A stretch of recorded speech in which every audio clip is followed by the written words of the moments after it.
Welcome back to our channel V1 Academy। This side Aman भैया from IISER Bhopal alumnus. Recently मैं अभी 5th year से graduate हुआ। अभी इस बार हम भोपाल में आइसर भोपाल के एलुमनाई मीट फंक्शन में आए हुए हैं। एंड मैंने आपको पहले बताया हुआ था हम बहुत सारे लोगों से बात करेंगे, पॉडकास्ट करेंगे जो कि आपका रिसर्च बैकग्राउंड में पीएचडी कर रहे हैं, कुछ कॉर्पोरेट में। तो आज इस वीडियो में कुणाल भैया से बात करेंगे जो कि TCS में जॉब कर रहे हैं। एक स्मॉल इंट्रोडक्शन लेते हैं कुणाल भैया का। बताइए कुणाल भैया। Hello Aman and hello everyone. जैसे कि अमन भैया ने बताया, I am 2023 graduate from electrical engineering and computer science department. So ये मेरा जॉब में कंटिन्यूइंग 1 साल बाद आ रहा हूँ मैं college. And currently I am pursuing as a machine learning engineering at TCS research unit called Digitate, जहाँ पे मुझे 1 साल का एक्सपीरियंस हो चुका है। So let's see how this podcast goes. कुछ लोगों को लग रहा होगा कि भैया 2023 ग्रेजुएट है, मैं 2024 ग्रेजुएट हूँ। भैया ने ओनली BS किया है, मैंने BSMS किया है। एक इंपॉर्टेंट बात क्या कि अब BS को BTech में चेंज कर दिया गया है, तो ये बहुत अच्छी अपॉर्चुनिटी है। आपको कैसे लग रहा है BTech में चेंज हुआ है?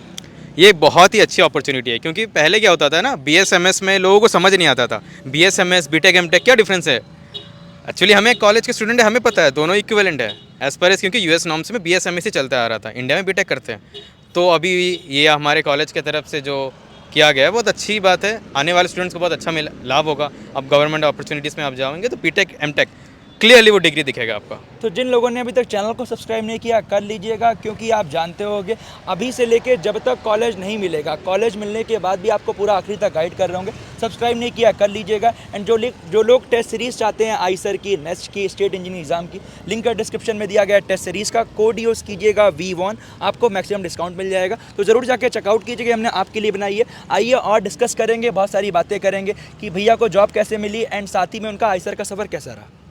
यस। तो आइए डिस्कस करते हैं। कुणाल भैया से बहुत सारी चीज़ें पूछेंगे जो कि आपके लिए बहुत हेल्पफुल रहेगी। पूरी वीडियो ध्यान से देखोगे तो आपका ही फायदा है, कुछ भी मिस नहीं होगा। एंड फिर से एक बार रिमाइंड कर देना और चैनल को सब्सक्राइब फॉलो कर लेना, क्योंकि अपकमिंग बहुत सारे पॉडकास्ट एंड आपके लिए बहुत सारी वीडियोज आ रहे होंगे। तो पहला क्वेश्चन मेरा ये है, आपने आइसर ही क्यों ज्वाइन किया? एंड आपके टाइम में आपको NIT IIIT भी ऑफर हो रहा था, तो आपने आइसर ही क्यों लिया? एंड आप भी जैसे कोटा से पढ़ाई किए हुए, तो आइसर के बारे में कहाँ से मालूम चला? ये भी एक क्वेश्चन है। 2 क्वेश्चन के आंसर अच्छे से दीजिए। यस। हाँ, तो सभी बच्चों के अंदर ये रहता है जो हमने आइसर क्यों ज्वाइन किया, जो आइसर क्यों ज्वाइन करना चाहिए। सो सभी जैसे जेई के स्टूडेंट्स जैसे होते हैं, मैंने भी कोटा में अपना स्टार्ट किया था। कोटा में पढ़ते पढ़ते मैंने एग्ज़ाम दिया, जेई मेंस, जेई एडवांस जैसे होता है, इतना अच्छा गया नहीं, मतलब रैंक था लेकिन अबव 10 का रैंक था। तो उसके साथ मेरे एक सीनियर थे यहाँ पे आइसर में, उन्होंने बताया था मुझे आइसर भोपाल के बारे में, तो मैंने आइसर एप्टीट्यूड टेस्ट भी दिया था। सो मेरे पास 2 स्ट्रीम के, जैसे अमन बताया होगा, पहले क्या होते थे, 3 स्ट्रीम होते थे, KVPI, KPI आइसर आइसर जे के एडवांस। एप्टीट्यूड टेस्ट और एक जेई एडवांस। तो मैंने जो देखा आइसर एप्टीट्यूड टेस्ट में मेरा अच्छा मार्क्स आ रहा था। सो मैंने उस टीम के हिसाब से अप्लाई किया, और जेई मेंस के मार्क्स के भी बेसिस पे मुझे कुछ NITs मिल रहे थे, लेकिन वहाँ पे जैसे मेटलर्जी मैकेनिकल मिल रहे थे।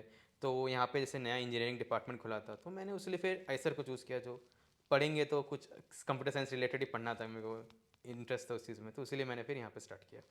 जैसे स्टार्टिंग में बच्चे आते हैं जेई वाले, या फिर जो बच्चे प्योरली आइसर की तैयारी कर रहे हैं, उनके मन में डर रहता है कि भैया प्लेसमेंट हो पाएगा नहीं हो पाएगा। एंड साथ ही में उनके मन में ये भी डर रहता है कि कॉलेज जैसे आइसर है, IIT में तो मालूम है कि प्लेसमेंट हो जाएगा। यहाँ का करिकुलम कैसा है, प्रोफेसर कैसे हैं। तो ओवरऑल आपको आइसर कैसा लगा? यस। सो ये डर मेरे दिमाग में बहुत था। सो हमारा डिपार्टमेंट जो है, मेरा डिपार्टमेंट, मैंने electrical engineering and computer science से ग्रेजुएशन किया है मैंने। सो एट दैट टाइम जब मैं था, ये मेरा 3rd बैच था। सो हमारे पहले 2 सीनियर के बैच थे। सो उस समय इतना कोई अच्छा ग्रेजुएशन का नहीं था, और प्लेसमेंट, मतलब मैं ऐसा नहीं कहूँगा तो प्लेसमेंट था नहीं, लेकिन कम था। लेकिन क्योंकि देखिए, प्लेसमेंट जो होता है मोस्टली वो किसी स्किल के बेसिस पे होता है। सो आप अगर टेक्निकल स्किल के साथ आप आ रहे हो, जैसे कोडिंग स्किल है आपके पास, फाइनेंस का स्किल है, तो उससे और बेटर होगा कंपनी उसको छांटने के लिए। क्योंकि अगर आप डायरेक्टली PhD जाते हो तो उस बेसिस पे उस समय आप वो स्किल एक्वायर नहीं कर रहे हो। एक्वायर कर नहीं रहे हो तो आप कंपनीज आएंगे तो आप कैसे आपको शॉर्टलिस्ट करेगी। सो जैसे जैसे इंजीनियरिंग डिपार्टमेंट खुला, जैसे मैंने अपनी सीनियर्स को देखे जो उन्होंने कैसे कैसे करके आर्टिफिशियल इंटेलिजेंस में उन्होंने किए, अलग से कोर्सेज किए। सो मैं भी उनकी तरह उनके रोड मैप पे ट्रैवल किया। उन्होंने मुझे गाइड किया, जैसे बहुत सारे सीनियर्स, जैसे मैं तो कहूँगा मेरा अभी मैं जो भी पोजीशन पे हूँ, मेरे सीनियर्स और हमारे फैकल्टीज जो उस समय थे, जैसे जस्ट मैं एग्जांपल लेना चाहूँगा, सुजीत सर, जो one of the truly helpful sir थे। मैं कभी भी जाता था उनके पास, वो अलग अलग आइडियाज़ के साथ देते थे। उनके साथ जो मुझे ये पता चला, जो स्पॉन्सर्ड प्रोजेक्ट्स भी होते थे, उनके साथ मुझे DRDO प्रोजेक्ट के अंदर काम करने को मौका मिला। सो इसी बेसिस पे मैंने ये देखा जो I can go for the placement. So मैंने धीरे धीरे अपना कोडिंग स्किल भी थोड़ा अच्छा किया, कोर्सेज जो थे उसके बेसिस पे मैंने मशीन लर्निंग कोर्सेज किए। मशीन लर्निंग कोर्सेज के बाद मैंने फिर इंटरव्यू के लिए बैठा, और मेरे समय इंटरव्यूज़ के लिए मैं कहूँगा इंटर्नशिप के लिए भी, फाइनल प्लेसमेंट के लिए भी कंपनियाँ आई थी। नॉट एट दैट अमाउंट, क्योंकि यहाँ पे देखिए स्टूडेंट पुल भी कम है। आप देखिए यहाँ पे जो स्टूडेंट के लिए जो प्लेसमेंट के लिए बैठते हैं वो 50-60 लोग बैठते हैं, तो कंपनी भी उसी लिए वो देखती है क्योंकि उनको एक लार्जर पुल चाहिए, ताकि उनको भी शॉर्टलिस्ट करना है, उनको भी बेटर देखना है, उनके पास भी 4-5 कैंडिडेट होने चाहिए। तो उसके बेसिस पे उसी स्ट्रेंथ के हिसाब से कंपनियाँ आई थी, मैंने भी अप्लाई किया, तो मेरा TCS रिसर्च में हुआ, and that's where I am currently. तो ओवरऑल भैया कहने का मतलब ये है कि जो बच्चा डिजर्विंग है, जिस बच्चे ने पढ़ाई की है, अपने स्किल्स वगैरह डेवलप किए हैं, उसका प्लेसमेंट होगा। तो आपका मेरा ही मानना है, जो बच्चे जेई के एस्पायरेंट हैं, जो बच्चे आइसर के एस्पायरेंट, जो बच्चे आइसर में आ रहे हैं, उन्हें अभी फोकस करना है। जैसे अभी उनके फॉर्म आए हैं, जेई के फॉर्म उन्होंने भर दिए होंगे, आइसर के फॉर्म भी ज़रूर फिल कीजिएगा। एंड जो बच्चे फॉर्म फिल करने के बाद भी देख रहे हैं, उनको यही बोलना चाह रहा हूँ कि डरना नहीं है, आपके पास स्किल्स होना मैटर है। अगर आप अच्छे से करते हो, गारंटी आपका पीएचडी होगा या फिर आपको एक अच्छी जगह जॉब मिलेगी। कुछ बच्चों को एक डाउट ये रहता है, भैया मेरी घर की फाइनेंशियल कंडीशन अच्छी नहीं है, तो ऐसा में होता है ना कि शायद प्लेसमेंट ना लगे, मुझे पीएचडी मिले। तो एक मिथ होता है ना, जैसे हमारे ही फ्रेंड सुमित गया हुआ है ऑस्ट्रेलिया पीएचडी, तो उसके घर की फाइनेंशियल कंडीशन इतनी अच्छी नहीं थी, बट आप जानते होंगे कि उसका वहाँ जाने के बाद भी, जैसे लोगों को लगता है कि हमें खुद से बहुत पैसे खर्च करने पड़ेंगे, बट वहाँ पे उन्हें स्टाइपेंड मिलता है। तो ये बच्चों का मिथ होता है ना। तो जिन बच्चों का फाइनेंशियल कंडीशन अच्छा नहीं है, उन्हें क्या आईसीएस में आना चाहिए, नहीं आना चाहिए? आपका क्या ओपिनियन है इसमें? मैं इसका आपको 2 उदाहरण देना चाहता हूँ, मेरा और सुमित का। हम दोनों का ही फाइनेंशियल कंडीशन उतना अच्छा नहीं था। हमारा ये था जो हम कॉलेज के बाद कुछ ऐसा एक पर्टिकुलर पोजीशन पे पहुँच जाए ताकि हम खुद ब खुद सेल्फ सस्टेनिंग हो जाए, क्योंकि सबका रहता है। हमने 4 साल बिता दिए, अब हम कितने ही पेरेंट्स पे डिपेंडेंट रहे, तो ये एकदम वाजिब क्वेश्चन है। सो जैसे मेरा केस था, जो मैंने प्लेसमेंट लिया, प्लेसमेंट के बाद ये हुआ। अब जैसे सुमित का केस था, मैं ऐसे कहना चाहता हूँ, जो आप बहुत सारे क्या होते थे पहले, ये सारी इंटर्नशिप भी होते थे, माइटेक्स, डार्ड। अब वहाँ पे जी जी जाओगे, जी। वहाँ पे भी आपको जो स्टाइपेंड मिलते हैं, काफ़ी अच्छे स्टाइपेंड मिलते हैं। आप बाहर भी जा रहे हो, 3 महीने 2 महीने के कोर्सेज होते हैं, आप पढ़ भी रहे हो, आप रिसर्च भी कर रहे हो, आपको स्टाइपेंड मिलता है। और पीएचडीज, बाहर के पीएचडीज का जो आप स्टाइपेंड्स कहता हूँ, वो इक्विवेलेंट टू इंडिया में आप किसी सैलरी के अंदर कर रहे हो, किसी कॉर्पोरेट के अंदर कर रहे हो। सो मोर देन सफिशिएंट होता है आपको अच्छी एक ज़िंदगी जीने के लिए, आप सेव भी कर सकते हो। तो मैं ये एकदम मैं कह रहा हूँ, टेंशन मत लीजिए, आप पढ़िए अच्छे से। आप यहाँ पढ़ते पढ़ते आपको ये पता चलेगा आप किस चीज़ में अच्छे हो। आपको जब ये पता चलने वाला है, आप फिर उस चीज़ में काम करोगे, और फिर एट द एंड मैं कहूँगा फिर सारे बच्चे ही, अभी मैं कह सकता हूँ कंफर्टेबल पोजीशन पे हैं। किसी को अभी ये नहीं हुआ जो मेरा कहीं प्लेसमेंट नहीं हुआ, what will I do further, ऐसा कोई नहीं है। सबको एक विज़न मिल जाता है, सबको एक पाथ मिल जाता है, बस सबके बस रास्ते अलग होते हैं, लेकिन एवरीवन इज़ कंफर्टेबल नाउ।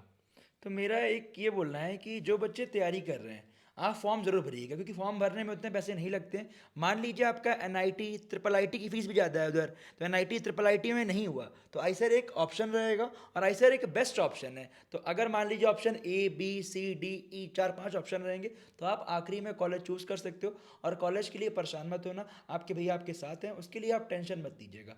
अगला क्वेश्चन ये रहेगा कि यहाँ का जो करिकुलम है, जैसे कि फर्स्ट ईयर में हमें physics chemistry mathematics ECS biology, तो कुछ बच्चों को लगता है भैया बायोलॉजी बहुत टफ होता है क्या? तो जैसे आप में इंजीनियरिंग भी तो नहीं था, आपको कौन सा कोर्स पढ़ाया गया था फर्स्ट ईयर में? हमें ये ऑप्शन था, बायोलॉजी ले सकते हो, नहीं तो आप इकोनॉमिक्स ले सकते हो, तो मैंने इकोनॉमिक्स ले लिया था। तो जैसे इकोनॉमिक्स हो गया, बायोलॉजी हो गया, तो एज सच कोई इतना टफ नहीं होता ना। जैसे बच्चों को, जैसे मैंने भी पढ़ा बायोलॉजी, मुझे तो नहीं लगा।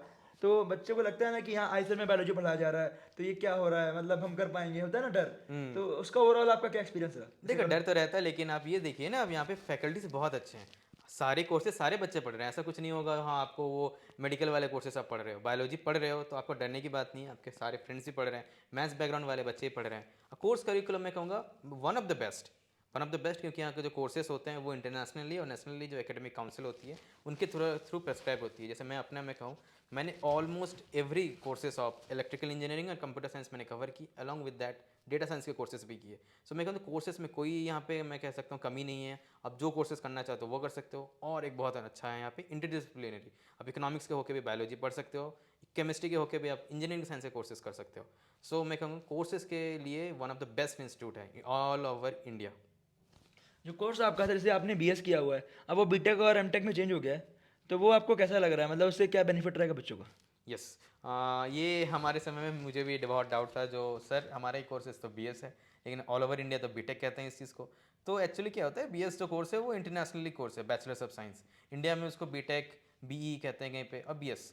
सो अभी फाइनली क्या कर दिया गया, ये बीटेक कर दिया गया। तो अगर आप 5 साल का कोर्स कर रहे हो तो बीटेक एमटेक, 4 साल का बीटेक। सो मैं कहूँगा ये बहुत अच्छा पॉजिटिव, बच्चों के अंदर कन्फ्यूजन नहीं रहेगा। ऑल दो बीएस और बीटेक में कोई डिफरेंस नहीं है। अभी जो बच्चे ग्रेजुएट हो गए उन वो अभी नहीं ऐसा बोले जो नहीं हमारा तो बीटेक रह गया, क्योंकि मैंने भी बीएस डिग्री के साथ ही ग्रेजुएशन किया। It is equivalent to BTech. जैसे कि आप टीसीएस में जॉब कर रहे हो, एक मतलब राउंड फिगर बताना चाहोगे कि ईयरली कितना आपको मिलता है, मतलब एक राउंड फिगर, या फिर ओके मंथली ओके कुछ बताना चाहो? ओके। हाँ, सो एग्जैक्ट फिगर तो मैं बता नहीं पाऊंगा, लेकिन ऑन एन एवरेज मैं कह सकता हूँ 10 to 15 LP का रेंज रहता है, depending upon which profile are you. आप रिसर्च में हो, आप सॉफ्टवेयर में हो, आप एमएल में हो, सो इसके बेसिस पे रहता है। और ओवरऑल जैसे अपने आईसर में बच्चे बहुत सारे प्लेस होते हैं, कुछ नहीं भी होते हैं, और जो पीएचडी कर रहे हैं, तो ओवरऑल जैसे अपने बैच में बहुत सारे बच्चे प्लेस्ड हुए, तो मतलब क्या लगता है कि बच्चे को फर्स्ट ईयर से क्या करना चाहिए जिससे उसका एंड में आते आते कहीं अच्छी जगह हो जाए, वो मतलब उसे लगे ना कि मैं कुछ गलती कर रहा हूँ, वो मैं लास्ट में रियलाइज़ करूँ, तो क्या बच्चे को नहीं करना चाहिए और वो अभी से वो चीज़ों की तैयारी करे? जैसे फॉर एग्जांपल अभी जो बच्चा जिस कॉलेज आने वाला होगा उनके लिए सजेशन पूछना चाहता हूँ। सो मैं पहले यही कहना चाहूँगा, आप ओपन माइंडेड रहिए कि आप अलग अलग सीनियर से बातें करिए, 3rd ईयर 4th ईयर के सीनियर से बातें करिए, ताकि आपको ये पता चले हाँ मैं अगर फिजिक्स कर रहा हूँ, मैं पार्टिकल फिजिक्स कर रहा हूँ, तो मुझे उस चीज़ में इंटरेस्ट है कि नहीं। अगर आपको इंटरेस्ट है तो आप रिसर्च इंटर्नशिप पे भी जरूर जाइए। आप किसी भी टाइम पे, जैसे समर वेकेशंस होते हैं, विंटर वेकेशंस होते हैं, वेस्ट मत करिए। आप ट्राई कर लिए एक्सप्लोर करने के लिए, आप सर्टिफिकेशन कोर्सेज करिए। अगर आपको फाइनेंस में जाना है, बहुत सारे कोर्सेज होते हैं ऑनलाइन, आप वो भी देख सकते हैं। आप अपने फैकल्टी से बात कर सकते हैं अगर आपको पीएचडी जाना है, क्योंकि यहाँ के फैकल्टीज़ के साथ भी बहुत सारे कोलाबरेटिव कंपनीज रहते हैं। तो आप उनके साथ भी अगर रिसर्च प्रोजेक्ट करते हैं तो आपको उनके थ्रू भी आपको बहुत सारे रेफरल्स मिलते हैं। तो सो बेस्ट थिंग, आप पढ़िए, अच्छे से पढ़िए, कंसेप्ट्स के कोर्सेज जो होते हैं उसके ग्रैप्स कीजिए, ताकि आपका स्टेपिंग स्टोन जो होंगे, आपके बेसिक बिल्डिंग अच्छे जाएंगे। तो आपके जैसे इंटरव्यू राउंड्स होने वाले हैं तो आपको एक बेसिक क्वेश्चन से स्टार्ट किया जाता है हमेशा, 10 आपके एडवांस होते जाते हैं। तो आप अगर उसको क्लियर कर लेते हैं तो बाकी सारे राउंड्स में आपको ईजिली हो जाता है। सो विद दैट, सो आप स्टार्ट करिए, अच्छे से पढ़िए एंड थॉरोली रहिए और इन्जॉय करिए चीज़ों को। एक क्वेश्चन इंटर्नशिप को लेके, फिर लास्ट के 2-3 क्वेश्चन जो बच्चे जेई के एस्पायरेंट उनके लिए रहेगा। तो इंटर्नशिप जैसे आपने की थी या नहीं की थी? मैंने कोई इंडस्ट्रियल इंटर्नशिप नहीं की थी, मैंने रिसर्च इंटर्नशिप किया था सुजीत सर के अंडर। जैसे कोविड के टाइम में हमारा बैच था, तो उस टाइम जैसे बहुत सारे सीनियर से हमारा अटैचमेंट नहीं हो पाया था। तो अभी के जो बच्चे हैं, जो बच्चे भी कॉलेज में जाएंगे, उनको सीनियर से मतलब अटैच रहना चाहिए या फिर खुद में बहुत ज़्यादा फोकस रहना चाहिए, क्या मानना है? आपको सीनियर के साथ तो डेफिनेटली अटैच होना चाहिए। आपको बहुत से पर्सपेक्टिव मिलते हैं, क्योंकि देखिए आप किसी रास्ते पे जा रहे हो, उन्होंने कोई गलती की तो वो पहले से आपको बता देंगे, तो आप वो गलती फिर से दोहराएंगे नहीं, आपका टाइम वेस्ट नहीं होगा। सो ये बहुत अच्छी बात है। आप जितने ज़्यादा हो सके सीनियर से बात करिए, को करिकुलर एक्टिविटीज़ के थ्रू आप कनेक्ट करिए। जैसे बहुत अच्छा अच्छा क्लब्स होते हैं, ऐसे में बहुत सारे क्लब्स हैं, आप ज्वाइन करिए उनसे, आप उनसे बातें करिए, वो आपको बहुत सारे पर्सपेक्टिव देंगे। आपको इससे अपने डिसीजंस में ज़्यादा अच्छे से आपको पता चलेगा। सीपीआई मैटर करता है या नहीं करता है? एक लास्ट क्वेश्चन, ये बहुत सारे बच्चों को डाउट रहता है, एंड मतलब मैंने ऐसे बच्चों को देखा है जो पढ़ने में भी अच्छे होते हैं, बट कुछ गलतियों की वजह से, कुछ ऐसे मतलब ग्रुप की वजह से उनका सीपीआई अच्छा नहीं आ पाता, फिर वो कैसे सफ़र करते हैं। तो जो बच्चे अभी देख रहे हैं उन्हें आप क्या बोलना चाहोगे, सीपीआई मैटर करता है या नहीं करता है? मैं ये तो नहीं कहूँगा जो सीपीआई मैटर नहीं करता और आप एकदम लो सीपीआई ले आइए। मैं ये कहूँगा, लेकिन आप एनी हाउ ऐसा मत करिए जो आप लगे हुए हैं बाकी सब कुछ छोड़ के एकदम 10 सीपीआई रखने के लिए। आप एक डिसेंट सीपीआई रखिए, 8 अबव, हो सके तो 9 अबव, जितना अच्छा आप आपसे हो सके वो करिए। और बाकी ये तो आपको अलग अलग चीज़ों में भी आपको टाइम देना चाहिए, ऐसा नहीं है बस आप दिन भर पढ़ते रहिएगा। तो क्योंकि कॉलेज है, बहुत सारी चीज़ें हैं, आपको एक अपने अंदर एक ऑलराउंडर बन के आपको जाना है। सो एक डिसेंट सीपीआई रखिए 8 के अबव, आई थिंक सबको रख ही लेंगे उतना। अभी बहुत सारे बच्चे जेई के एस्पायरेंट होंगे, आईसर के एस्पायरेंट होंगे, तो बच्चों को क्या गलतियां नहीं करनी चाहिए जैसे उनके नंबर इंप्रूव हों? जैसे आपने कुछ अगर गलती की होगी, आप कुछ शेयर करना चाहते हो, तो बच्चों को आप ज़रूर बताइए इसके बारे हम्म। में। हाँ, क्योंकि जेई का एग्ज़ाम जो है आपको सभी को पता है, ये आपका नॉलेज के साथ आपके स्ट्रेस को भी बहुत टेस्ट करता है। तो आप टेस्ट सीरीज ज़रूर दीजिए, आपने जितना पढ़ा है उसका टेस्ट सीरीज दीजिए, ताकि आपको ये पता चले मैं उस दिन उस प्रैक्टिकल उस एग्ज़ाम के दिन में कितना परफॉर्म कर पाऊंगा। क्योंकि परफॉर्मेंस अगर आपका नहीं हुआ, आपको उस समय वो क्वेश्चन याद नहीं आया। जैसे इनऑर्गेनिक केमिस्ट्री का क्वेश्चन होता है, मैथ्स का क्वेश्चन होता है, मैथ्स का क्वेश्चन देखता हूँ, डर लग जाता है, इतने बड़े कैलकुलेशन होते हैं, तो फिर कुछ फ़ायदा नहीं होगा ना। तो आप उस स्ट्रेस को भी बेयर करने के लिए सीखिए। और अपने जो सिली मिस्टेक्स होते हैं, मैं कहूँगा सिली मिस्टेक्स में मेरे बहुत मार्क्स गए, सिली मिस्टेक्स को इम्प्रूव कीजिए ताकि आपकी सिली मिस्टेक्स ना हो। और क्वेश्चन को थोड़ा अच्छे से पढ़िएगा, बहुत बार होता है जेई एडवांस क्वेश्चंस में पूछा कुछ और जाता है, आप निकाल के कुछ और आते हैं। ऑप्शंस के पढ़िए, अच्छे से करिए। आपका टेस्ट जैसे खत्म हो उसके बाद आपको एनालिसिस करना बहुत इंपॉर्टेंट है। जैसे सभी आपके अमन भैया बताते होंगे एनालिसिस कैसे करना चाहिए, टेस्ट सीरीज कैसे देना चाहिए। सो आप स्टेप बाय स्टेप करिए और आपने किया है तो इन आपका अच्छा होने वाला ही है। आपके अंदर कॉन्फिडेंस होना चाहिए, नहीं कॉन्फिडेंस नहीं हुआ तो आप कैसे निकालोगे? आपको कॉलेज के अंदर मिल भी गया, आपको कॉन्फिडेंस होगा तभी आप प्लेसमेंट निकालोगे, अब ये चीज़ करोगे वो चीज़ करोगे। तो सिली मिस्टेक इंप्रूव करने का एक मेन रीज़न ये भी है कि मतलब रिवीजन मतलब करना क्यों चाहिए। सिली मिस्टेक्स अगर आप रिवीजन अच्छे से करोगे सिली मिस्टेक नहीं होगा। बच्चे रिवीजन नहीं करते हैं। जैसे रिवीजन मेन इंपॉर्टेंट इसलिए है, जैसे आखिरी का जैसे जो बच्चा भी अप्रैल के लिए देख रहा होगा या जनवरी के लिए टाइम कम बचा हुआ है, तो आखिरी के दिनों में ओनली रिवीजन करना चाहिए, नया नहीं पढ़ना चाहिए। क्योंकि अगर नया पढ़ रहे हो तो रिवाइज कर नहीं पाओगे, फिर नंबर अच्छे आएंगे नहीं। तो मोस्टली बच्चों को मेरा यही रिकमेंडेशन है, revision plus previous year plus mock test and साथ में जो भैया ने बताया टेस्ट सीरीज, ये ज़रूर लगाइए। इससे आपके नंबर बहुत इंप्रूव होंगे। अब आखिरी के एक दो क्वेश्चन ये रहेंगे मेरे कि जो बच्चे आईसर आना चाहते हैं और जैसे फॉर एग्जांपल उन्हें आईआईटी भी मिल रहा है, आईसर भी मिल रहा है, तो मेरा एक आखिरी क्वेश्चन ये रहेगा कि जो बच्चे आईसर आ रहे हैं इनका मतलब जैसे एक बच्चे को आईआईटी मिल रहा है, एक आईसर मिल रहा है, और कोई बच्चा प्लेसमेंट को है, कोई रिसर्च को है, तो इस बच्चे को कहाँ जाना चाहिए? यस। सो देखिए, आपको थोड़ा पर्सपेक्टिव अपना क्लियर रखना चाहिए। जो अगर आप 100% आपको पता है आपको प्लेसमेंट में ही जाना है, आपको टेक फील्ड में जाना है, आपको फाइनेंस के फील्ड में जाना है, सो मैं ये कहूँगा आपको, आप स्ट्रिक्ट है, आप रिसर्च फील्ड में और एक्सप्लोर नहीं करना चाहते हैं, तो if you are getting an IIT that is good, लेकिन डिपार्टमेंट आपको अच्छा रहना चाहिए क्योंकि आपका डिपार्टमेंट ही कंटिन्यूड रहेगा। ठीक है, तो डिपार्टमेंट बहुत मैटर करता है। और आईसर में कहूँगा, आईसर में आपको होलिस्टिक चीज़ें मिलती है। सो अगर आपको रिसर्च का टेस्ट भी एक्सप्लोर करना है, मैं ये नहीं कह रहा हूँ आईआईटीज़ में रिसर्च नहीं होती, वहाँ भी होती है, लेकिन यहाँ पे रिसर्च को एक टॉप प्रायोरिटी दी जाती है। सो वो उससे ना बच्चों के अंदर इनकलकेट हो जाता है, क्योंकि रिसर्च एक बहुत इंपॉर्टेंट चीज़ है, आपको पता होना चाहिए चीज़ों के अंदर की डेप्थ। तो मैं ये कहूँगा आप थोड़ा अपने आप को देखिए, आप अपने सीनियर से बात करिए जो आईआईटीज़ के अंदर आईसर के अंदर है, आप अपने पॉइंट्स को नेल डाउन करिए, जो हाँ आपको क्या चाहिए, आपको क्या नहीं चाहिए, उसके बाद आप डिसीजन लेंगे तो ज़्यादा बेटर रहेगा।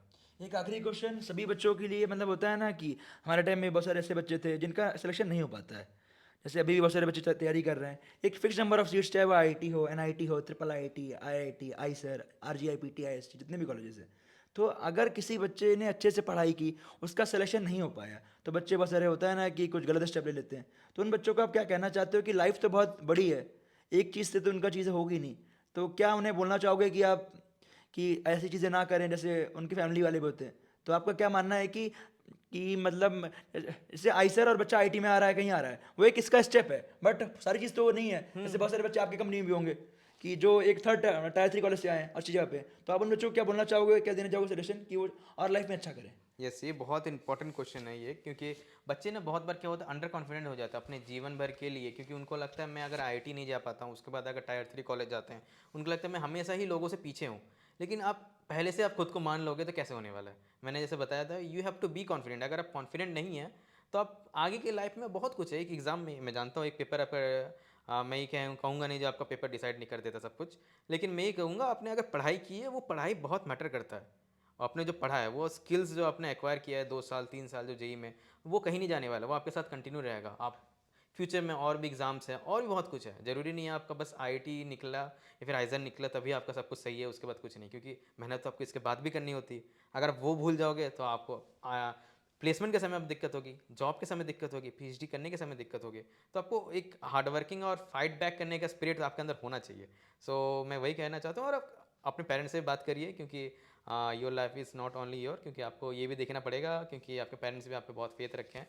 बात करिए, आप इतना स्ट्रेस मत लीजिए। और ये बोलना मेरा है कि अगर आपने मन लगा के पढ़ाई की है, सिलेक्शन नहीं हुआ तो आगे जाके कहीं ना कहीं काम आएगा, ये नहीं कि अब काम नहीं आएगा। अगर कोई बच्चा कोटा जा रहा है, कहीं जा रहा है, पढ़ाई कर रहा है, तो उसका कल्चर हो गया, उसको रहने का तरीका मालूम चल गया, तो वो चीज़ें जो कर रहा है वो उसके ऊपर डिपेंड करता है, मतलब उसके लाइफ स्टाइल में आता है। तो ये नहीं आपकी कभी चीज़ें खराब होंगी, चीज़ें हमेशा आपके लिए अच्छी रहेंगी। एंड आपको ये सीट्स लिमिटेड है, तो मन लगा के अच्छे से पढ़ाई कीजिए। जिन लोगों ने अच्छे से पढ़ाई की उनका सिलेक्शन ज़रूर होगा। एंड साथ ही मैं कुणाल भैया को थैंक यू बोलना चाहूँगा, वो हमारे चैनल पे इतना टाइम दिए। एंड जो बच्चों को और कुछ डाउट्स होगा और कुछ पूछना होगा, आप कमेंट कीजिएगा। एंड लिंक डिस्क्रिप्शन में दिया गया टेलीग्राम का, व्हाट्सएप पे ज़रूर ज्वाइन कीजिएगा। एंड लास्ट में अगर कुछ आप बोलना चाहते हैं बच्चों के लिए, तो otherwise बच्चों, फिर end करते हैं। मैं ये कहूँगा आप अमन भैया के चैनल को जरूर सब्सक्राइब करिए, ताकि आपको ऐसे वीडियोस आते रहेंगे, आप भी मोटिवेटेड रहेंगे, आपको भी अपडेट मिलते रहेंगे time to time. And that's all, and चलिए फिर ऑल द मिलते हैं बेस्ट। आपसे अगले वीडियो में। Bye bye, stay safe, bye जय बाय। हिंद।